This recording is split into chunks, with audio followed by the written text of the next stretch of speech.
พิธีเผยแพร่เสื่อมซึมหลายเอกสารที่สำคัญของพรรคของแผนกวัฒนธรรมและการท่องเที่ยวได้จัดขึ้นในตอนเช้าของวันที่ 7 กรกฎาคม 2026อยู่ห้องประชุมของตนเป็นเกียรติขึ้นเผยแพร่เอกสารของทานอุดมวงไกรสอนกรรมการพรรคแขวงหัวหน้าแผนกวัฒนธรรมและการท่องเที่ยวแขวงบริคำไซทานผู้วันไสยสารห้องหัวหน้าแผนกวัฒนธรรมและการท่องเที่ยวมีคณะพรรคคณะแผนกพนักงานหลักแรงและรัฐกรเข้าร่วมเสริมซึมเอกสารที่นำมาเผยแพร่เสริมซึมประกอบมี5เอกสารคือมติกองประชุมใหญ่ผู้แทนทั่วประเทศครั้งที่12ของพรรคแผนดำเนินงานคณะบริหารงานพรรคแขวงสมัยที่8วันคล้ายวันเกิดประธานสุพรรณวงศ์คมหอบ117ปี13กรกฎาคม1909 53กรกฎาคม2026วันเซ็นสนธิสัญญามิตรภาพการร่วมมือลาวเวียดนามคมหอบ49ปี18กรกฎาคม1977 58กรกฎาคม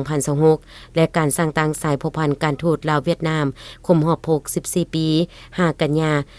1962 55กันยา2026สำหรับการเซ็นสนธิสัญญามิตรภาพและการร่วมมือลาวเวียดนาม18กรกฎาคม1977แม่หนึ่งในพื้นฐานกฎหมายที่สำคัญที่สุดในการหัดแนนสายผูกพันมิตรภาพอันยิ่งใหญ่ความสามัคคีพิเศษและการร่วมมือรอบด้านระหว่าง2ภาค2รัฐและประชาชน2ชาติสายผูกพันลาวเวียดนามบ่แม่นสายผูกพันทั้งการทูตธรรมดาแต่เป็นสายผูกพันที่ร่วมเป็นร่วมตายช่วยเหลือซึ่งกันและกันโดยแก่นสารแม่นได้รับการทดแทนผ่านเปลวไฟปฏิวัติและกลายเป็นมรดกอันล้ำค่าที่คนหุ้นหลังต้องได้ปกปักรักษาและเสริมขยายให้มั่นคงถนนแก่นตลอดไปเรื่องจากการเรียนรู้ด้านประวัติศาสตร์แล้วกองประชุมยังได้ร่วมกันเสริมซึมแผนดำเนินงานคณะบริหารงานพรรคแขวงสมัยที่8เพื่อเป็นทิศแนวทางในการพัฒนาท้องถิ่นซึ่งได้ยกให้เห็นบรรดาขาดหมายสู่โซนมาตรการจะตั้งปฏิบัติและจุดสุ่มในการพัฒนาเศรษฐกิจสังคมของแขวงโดยเน้นใส่การยกสูงบทบาทการนำพาของภาคให้มีความปลอดภัยเข้มแข็งหนักแน่น